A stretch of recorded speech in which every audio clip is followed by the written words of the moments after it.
नमस्ते, मेरा नाम प्रतीक्षा है और आप देख रहे हैं ललन टॉक। रिहाना बहुत बड़ी इंटरनेशनल सेलिब्रिटी है।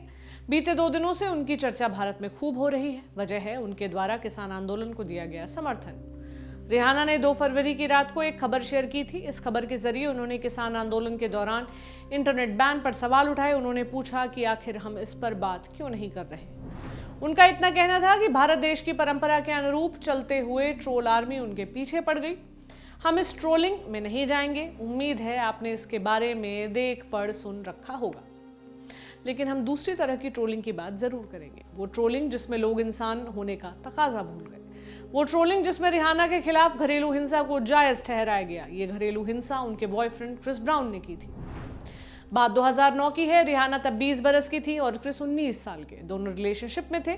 तब रिहाना ने क्रिस के ऊपर मारपीट के आरोप लगाए थे।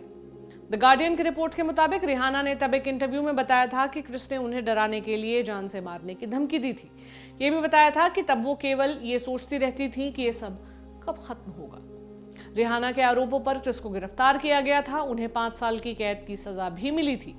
साथ ही 1 साल के एंटी डोमेस्टिक वायलेंस प्रोग्राम में भी उन्हें शामिल किया गया था। रिपोर्ट्स बताती हैं कि 2009 में ग्रैमी अवार्ड्स के पहले होने वाली एक पार्टी से दोनों लौट रहे थे। चलती गाड़ी में उनके बीच कोई बहस हुई जो क्रिस की तरफ से हिंसा में बदल गई। ओपरा विन्फ्रे के शो में रिहाना ने बताया था, मुझे सबसे ज्यादा चोट लगी थी, शारीरिक ही नहीं मानसिक। ये मेरे साथ हुआ था और ये दुनिया के सामने हुआ। मैं इतनी शर्मसार हो गई थी कि बता नहीं सकती। मेरे लिए आसान नहीं था। एक रात में सब बदल गया। मैंने अपना सबसे अच्छा दोस्त खो दिया था। उस क्षण को प्रोसेस करना मुश्किल था, खासकर कैमरों के सामने। वहां मीडिया था। मैं एक सर्कस का हिस्सा बन गई थी।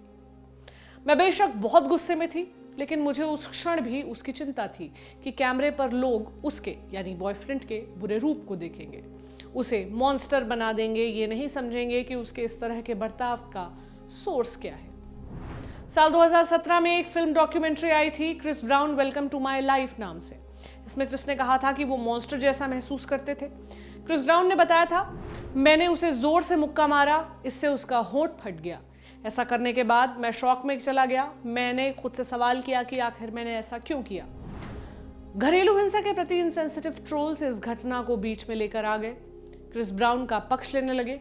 एक ने लिखा, क्रिस ब्राउन के लिए रिस्पेक्ट दोबारा लौट आई है। दूसरे ने कहा, अब मैं ये कह सकता हूं कि क्रिस ब्राउन ने कुछ भी गलत नहीं किया था। एक यूजर ने रिहाना की घायल अवस्था में फोटो डालते हुए क्रिस ब्राउन को धन्यवाद तक कहा। क्रिस ब्राउन भी पेशे से सिंगर और सॉन्ग राइटर हैं। साल 2008 में वो रिहाना के साथ रिलेशनशिप में आए थे, जिसके बाद उन्हें सजा हो गई। हालांकि 2012 में दोनों फिर से साथ आ गए। एक जज ने रेस्ट्रेनिंग ऑर्डर देकर क्रिस ब्राउन को रिहा कर दिया था।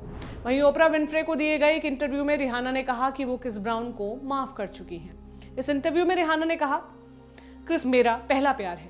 मैं उसे सच्चा प्यार करती हूँ। हम फिर से एक दूसरे से बात कर रहे हैं। हम एक दूसरे से प्यार करते हैं और शायद हमेशा करते रहेंगे। ये कभी नहीं बदलने वाला, बदला भी नहीं जा सकता अगर आप प्यार में हैं तो। रिहाना ने कहा कि क्रिस को वो इसलिए माफ कर पाई क्योंकि उन्होंने अपने पिता को भी माफ कर दिया।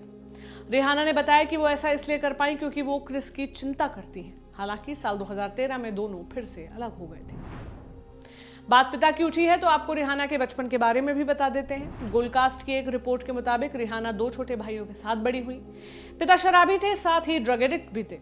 पिता का बर्ताव मां के प्रति अक्सर हिंसक हो जाया करता था। रिहाना इसी माहौल में बड़ी हो रही थी। फिर एक दिन पिता ने रिहाना पर भी हाथ उठा दिया।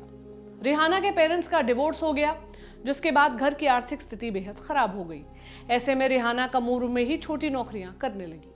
वो कैशियर का काम करती, साथ ही सड़क किनारे कपड़े बेचा करती थी। रिहाना के संघर्षों के बारे में बार बार चर्चा हुई है। बॉयफ्रेंड का अब्यूज झेलने के बाद उनकी वायरल हुई तस्वीर दुनिया ने देखी। इसके बावजूद अगर कोई ट्विटर पर यह कहता है कि उनके साथ ठीक हुआ, तो उस व्यक्ति पर तरस खाने के अलावा कुछ नहीं किया जा सकता। 2020 में नेशनल क्राइम रिकॉर्ड्स ब्यूरो ने साल 2019 का डाटा जारी किया था, जिसके मुताबिक केवल 1 साल में घरेलू हिंसा के 1,26,000 मामले दर्ज हुए थे।